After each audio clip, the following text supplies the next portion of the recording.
Part 3. Durin's Folk. Concerning the beginning of the dwarves, strange tales are told, both by the Eldar and by the dwarves themselves, but since these things lie far back beyond our days, little is said of them here. Durin is the name that the dwarves used for the eldest of the 7 fathers of their race, and the ancestor of all the kings of the Longbeards. He slept alone until in the deeps of time and the awakening of that people he came to Azanulzebar, and in the caves above Kheled-Zaram, in the east of the Misty Mountains, he made his dwelling, where afterwards were the mines of Moria, renowned in song. There he lived so long that he was known far and wide as Durin the Deathless. Yet in the end he died before the elder days had passed, and his tomb was in Khazad-dûm, but his line never failed. And 5 times an heir was born in his house, so like to his forefather that he received the name of Durin. He was indeed held by the dwarves to be the deathless that returned, for they have many strange tales and beliefs concerning themselves and their fate in the world. After the end of the First Age, the power and wealth of Khazad-dûm was much increased, for it was enriched by many people and much lore and craft, when the ancient cities of Nogrod and Belagost in the Blue Mountains were ruined at the breaking of Thangorodrim. The power of Moria endured throughout the dark years and the dominion of Sauron, for though Eregion was destroyed and the gates of Moria were shut, the halls of Khazad-dûm were too deep and strong, and filled with a people too numerous and valiant for Sauron to conquer from without. Thus its wealth remained long unravished, though its people began to dwindle. It came to pass that in the middle of the Third Age, Durin was again its king, being the 6th of that name. The power of Sauron, servant of Morgoth, was then again growing in the world, though the shadow in the forest that looked towards Moria was not yet known for what it was. All evil things were stirring. The dwarves delved deep at that time, seeking beneath Barazinbar for mithril, the metal beyond price that was becoming yearly ever harder to win. Thus they roused from sleep a thing of terror that, flying from Thangorodrim, had lain hidden at the foundations of the earth since the coming of the host of the West, a Balrog of Morgoth. Or perhaps they released it from prison. It may well be that it had already been awakened by the malice of Sauron. Durin was slain by it, and the year after, Nine the First, his son, and then the glory of Moria passed, and its people were destroyed or fled far away. Most of those that escaped made their way into the north, and Thrain the First, Nine's son, came to Erebor, the lonely mountain, near the eastern eaves of Mirkwood, and there he began new works, and became king under the mountain. In Erebor he found the great jewel, the Arkenstone, heart of the mountain. But Thorin the First, his son, removed and went into the far north to the Grey Mountains, where most of Durin's folk were now gathering, for those mountains were rich and little explored. But there were dragons in the wastes beyond, and after many years they became strong again and multiplied, and they made war on the dwarves and plundered their works. At last Dain the First, together with Fror his 2nd son, was slain at the doors of his hall by a great cold drake. Not long after most of Durin's folk abandoned the Grey Mountains. Gror, Dain's son, went away with many followers to the Iron Hills, but Thror, Dain's heir, with Borin, his father's brother, and the remainder of the people, returned to Erebor.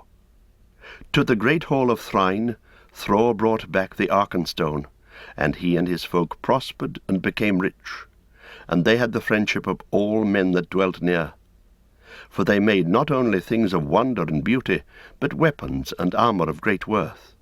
and there was great traffic of ore between them and their kin in the Iron Hills.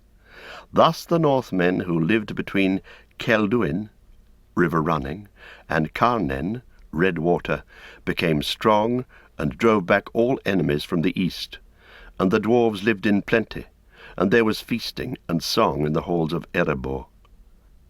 When Thror came to Moria, the gate was open.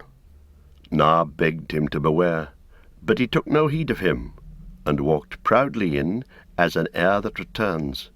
But he did not come back. Na stayed nearby for many days in hiding. One day he heard a loud shout and the blare of a horn, and a body was flung out on the steps. Fearing that it was Thror, he began to creep near. But there came a voice from within the gate. "Come on, beardling, we can see you, but there's no need to be afraid today.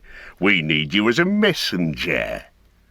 Then Na came up, and found that it was indeed the body of Thror, but the head was severed and lay face downwards. As he knelt there, he heard orc laughter in the shadows, and the voice said, "If beggars will not wait at the door, but sneak in to try thieving, that's what we do to them. If any of your people poke their foul beards in here again, they will fare the same. Go and tell them so. But if his family wish to know who is now king here, the name is written on his face. I wrote it. I killed him. I am the master." Then Na turned the head, and saw, branded on the brow in dwarf runes, so that he could read it, the name Azog. That name was branded in his heart, and in the hearts of all the dwarves afterwards. Na stooped to take the head, but the voice of Azog said, "Drop it. Be off. Here's your fee, beggar beard."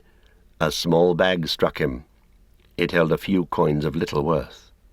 Weeping, Na fled down the silver load, but he looked back once and saw that orcs had come from the gate and were hacking up the body and flinging the pieces to the black crows.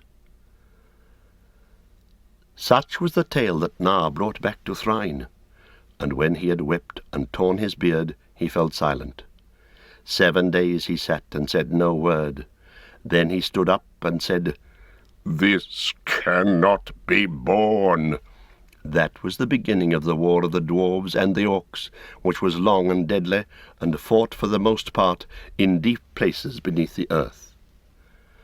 Thrain at once sent messengers bearing the tale north, east, and west, but it was 3 years before the dwarves had mustered their strength.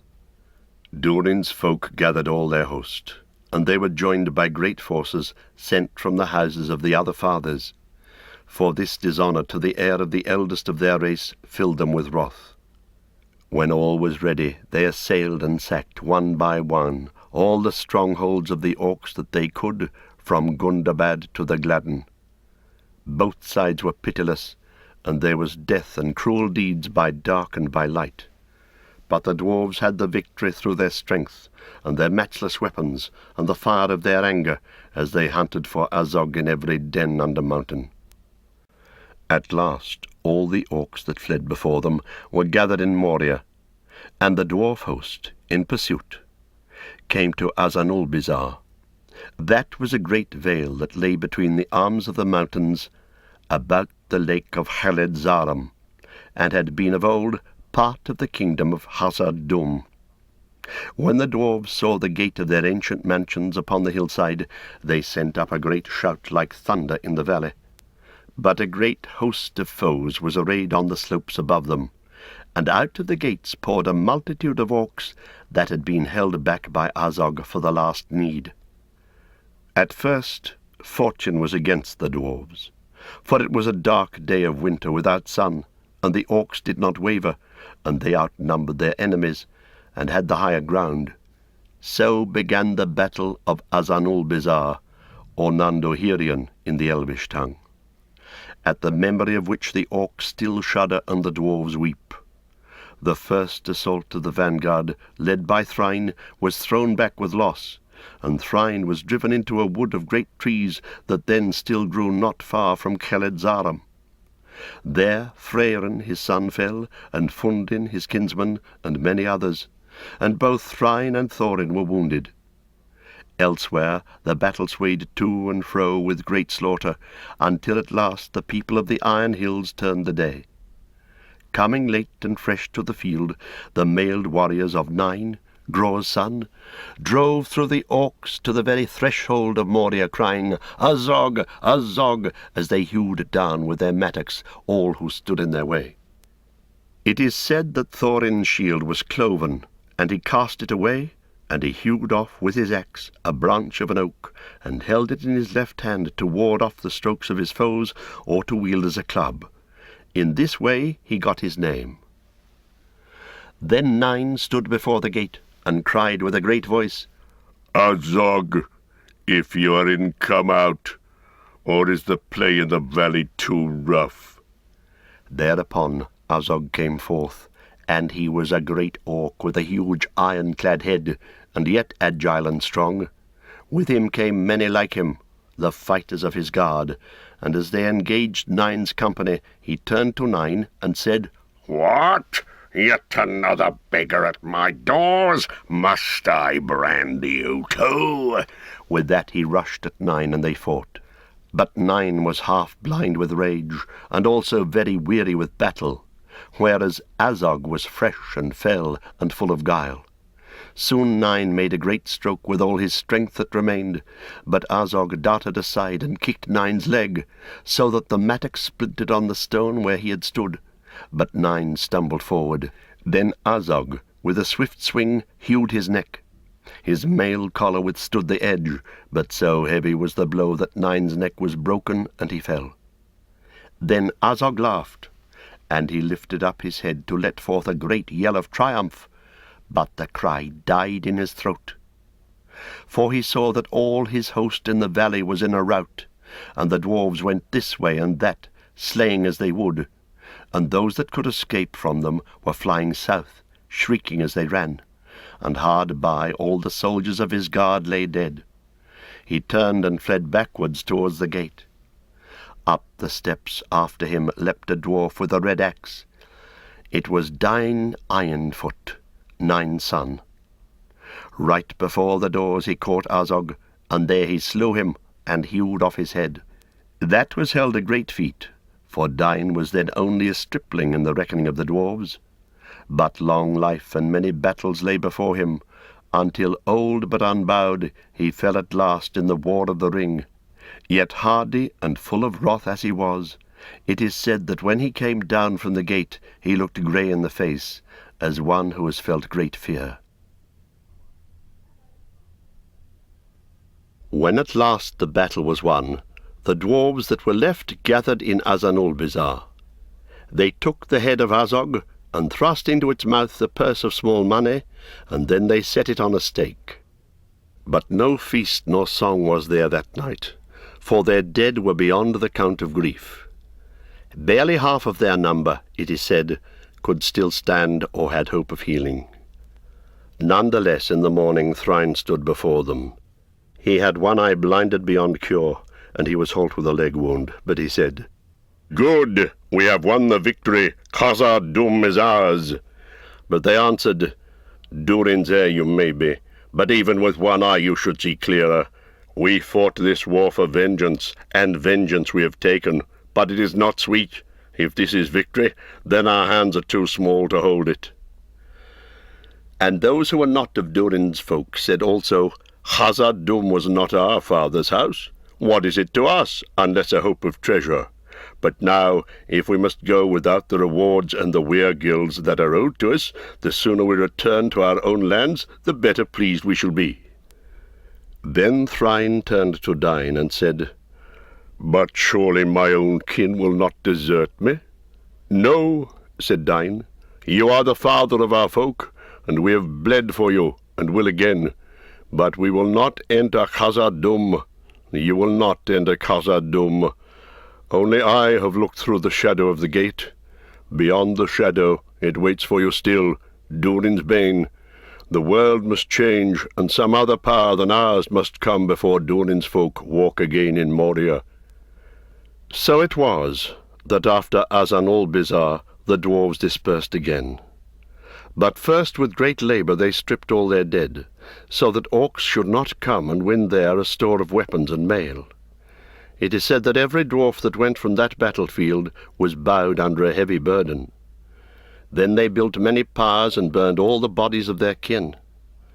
There was a great felling of trees in the valley, which remained bare ever after, and the reek of the burning was seen in Lorien. Such dealings with their dead seemed grievous to the dwarves, for it was against their use. But to make such tombs as they were accustomed to build, since they will lay their dead only in stone, not in earth, would have taken many years. To fire, therefore, they turned, rather than leave their kin to beast or bird or carrion orc. But those who fell in Azan-ol-Bizar were honoured in memory, and to this day a dwarf will say proudly of one of his sires, "He was a burned dwarf, and that is enough." When the dreadful fires were in ashes, the allies went away to their own countries, and Dain Ironfoot led his father's people back to the Iron Hills. Then, standing by the great stake, Thrain said to Thorin Oakenshield, "Some would think this head dearly bought. At least we have given our kingdom for it. Will you come with me back to the anvil, or will you beg your bread at proud doors?" "To the anvil," answered Thorin. "The hammer will at least keep the arms strong until they can wield sharper tools again." So Thrain and Thorin, with what remained of their following, among whom were Balin and Gloin, returned to Dunland, and soon afterwards they removed and wandered in Eriador, until at last they made a home in exile in the east of Ered Luin, beyond the Lune. Of iron were most of the things that they forged in those days, but they prospered after a fashion, and their numbers slowly increased. They had very few womenfolk. Dis, Thrain's daughter, was there. She was the mother of Fili and Kili, who were born in the Ered Luin. Thorin had no wife. But, as Thror had said, the ring needed gold to breed gold, and of that or any other precious metal they had little or none. Of this ring something may be said here. It was believed by the dwarves of Durin's folk to be the first of the 7 that was forged, and they say that it was given to the king of Khazad-dûm, Durin III, by the elven smiths themselves, and not by Sauron, though doubtless his evil power was on it, since he had aided in the forging of all the 7. But the possessors of the ring did not display it or speak of it, and they seldom surrendered it until near their death, so that others did not know for certain where it was bestowed. Some thought that it had remained in Khazad-dûm, in the secret tombs of the kings, if they had not been discovered and plundered. But among the kindred of Durin's heir it was believed, wrongly, that Thror had worn it when he rashly returned there. What then had become of it they did not know. It was not found on the body of Azog. None the less, it may well be, as the dwarves now believe, that Sauron by his arts had discovered who had this ring, the last to remain free, and that the singular misfortunes of the heirs of Durin were largely due to his malice. For the dwarves had proved untamable by this means. The only power over them that the rings wielded was to inflame their hearts with the greed of gold and precious things, so that if they lacked them, all other good things seemed profitless, and they were filled with wrath and desire for vengeance on all who deprived them. But they were made from their beginning of a kind to resist most steadfastly any domination. Though they could be slain or broken, they could not be reduced to shadows enslaved to another will, and for the same reason their lives were not affected by any ring, to live either longer or shorter because of it. All the more did Sauron hate the possessors and desire to dispossess them. It was therefore, perhaps, partly by the malice of the ring, that Thrain, after some years, became restless and discontented. The lust for gold was ever in his mind. At last, when he could endure it no longer, he turned his thoughts to Erebor, and resolved to go back there. He said nothing to Thorin of what was in his heart, but with Balin and Dwalin and a few others he arose and said farewell and departed. Little is known of what happened to him afterwards. It would now seem that as soon as he was abroad with few companions, he was hunted by the emissaries of Sauron. Wolves pursued him, orcs waylaid him, evil birds shadowed his path, and the more he strove to go north, the more misfortunes opposed him. There came a dark night, when he and his companions were wandering in the land beyond Anduin, and they were driven by a black rain to take shelter under the eaves of Mirkwood. In the morning he was gone from the camp, and his companions called him in vain. They searched for him many days, until at last, giving up hope, they departed, and came at length back to Thorin. Only long after was it learned that Thrain had been taken alive, and brought to the pits of Dol Guldur. There he was tormented, and the ring taken from him, and there at last he died. So Thorin Oakenshield became the heir of Durin, but an heir without hope. When Thrain was lost he was 95, a great dwarf of proud bearing, but he seemed content to remain in Eriador. There he laboured long, and trafficked, and gained such wealth as he could, and his people were increased by many of the wandering folk of Durin, who heard of his dwelling in the west and came to him.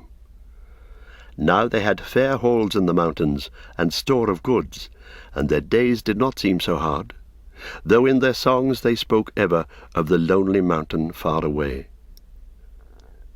The years lengthened. The embers in the heart of Thorin grew hot again, as he brooded on the wrongs of his house and the vengeance upon the dragon that he had inherited. He thought of weapons and armies and alliances as his great hammer rang in his forge, but the armies were dispersed and the alliances broken, and the axes of his people were few, and a great anger without hope burned him as he smote the red iron on the anvil. But at last there came about by chance a meeting between Gandalf and Thorin that changed all the fortunes of the house of Durin, and led to other and greater ends beside. On a time Thorin, returning west from a journey, stayed at Bree for the night. There Gandalf was also. He was on his way to the Shire, which he had not visited for some 20 years. He was weary, and thought to rest there for a while. Among many cares he was troubled in mind by the perilous state of the north, because he knew then already that Sauron was plotting war, and intended, as soon as he felt strong enough, to attack Rivendell, but to resist any attempt from the east to regain the lands of Angmar and the northern passes in the mountains. There were now only the dwarves of the Iron Hills, and beyond them lay the desolation of the dragon. The dragon Sauron might use with terrible effect. How then could the end of Smaug be achieved? It was even as Gandalf sat and pondered this that Thorin stood before him and said, "Master Gandalf, I know you only by sight, but now I should be glad to speak with you, for you have often come into my thoughts of late, as if I were bidden to seek you. Indeed, I should have done so if I had known where to find you."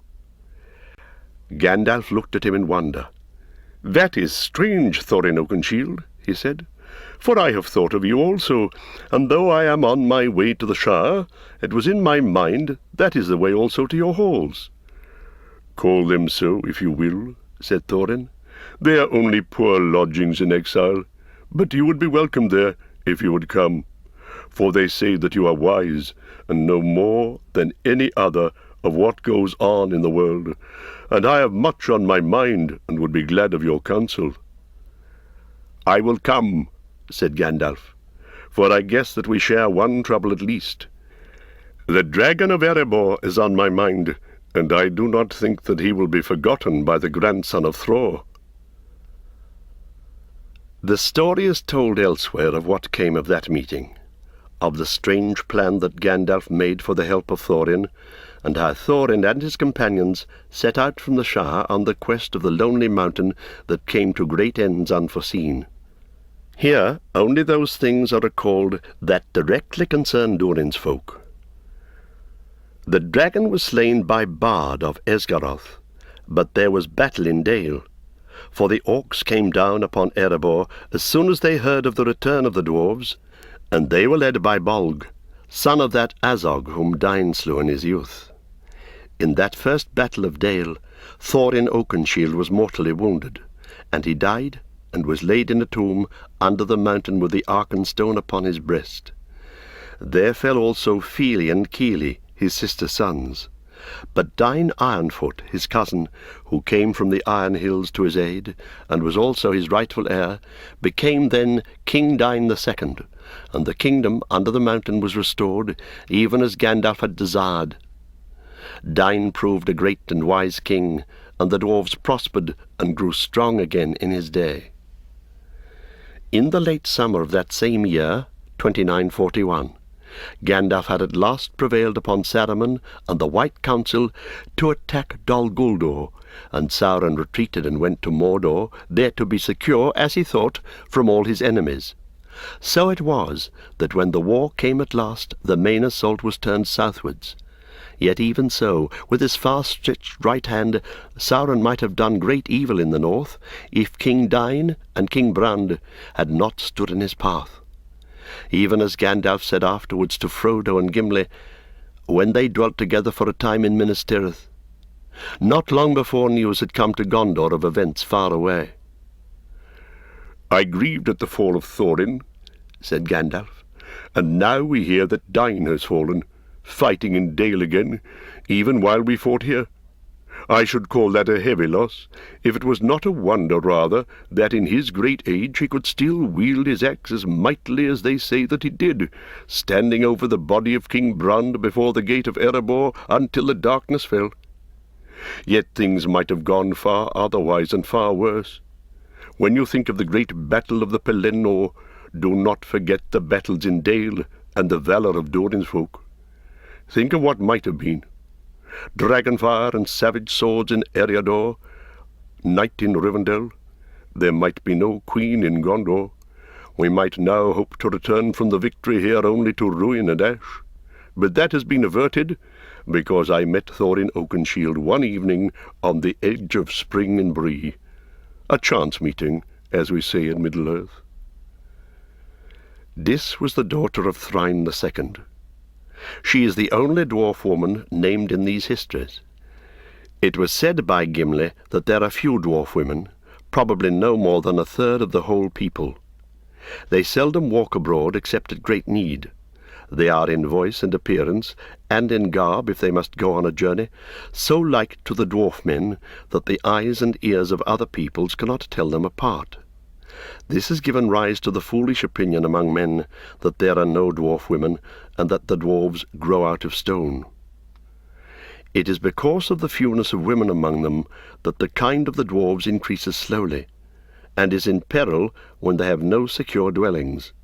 For dwarves take only one wife or husband each in their lives, and are jealous, as in all matters of their rights. The number of dwarf men that marry is actually less than 1/3. For not all the women take husbands. Some desire none. Some desire one that they cannot get, and so will have no other. As for the men, very many also do not desire marriage, being engrossed in their crafts. Gimli Gloin's son is renowned, for he was one of the 9 walkers that set out with the ring, and he remained in the company of King Elessar throughout the war. He was named Elfriend, because of the great love that grew between him and Legolas, son of King Thranduil, and because of his reverence for the Lady Galadriel. After the fall of Sauron, Gimli brought south a part of the dwarf folk of Erebor, and he became lord of the Glittering Caves. He and his people did great works in Gondor and Rohan. For Minas Tirith they forged gates of mithril and steel to replace those broken by the Witch King. Legolas, his friend, also brought some elves out of Greenwood, and they dwelt in Ithilien, and it became once again the fairest country in all the Westlands. But when King Elessar gave up his life, Legolas followed at last the desire of his heart and sailed over sea. Here follows one of the last notes in the Red Book. We have heard tell that Legolas took Gimli, Gloin's son, with him because of their great friendship, greater than any that has been between elf and dwarf. If this is true, then it is strange indeed, that a dwarf should be willing to leave Middle-earth for any love, or that the Eldar should receive him, or that the lords of the West should permit it. But it is said that Gimli went also out of desire to see again the beauty of Galadriel, and it may be that she, being mighty among the Eldar, obtained this grace for him. More cannot be said of this matter.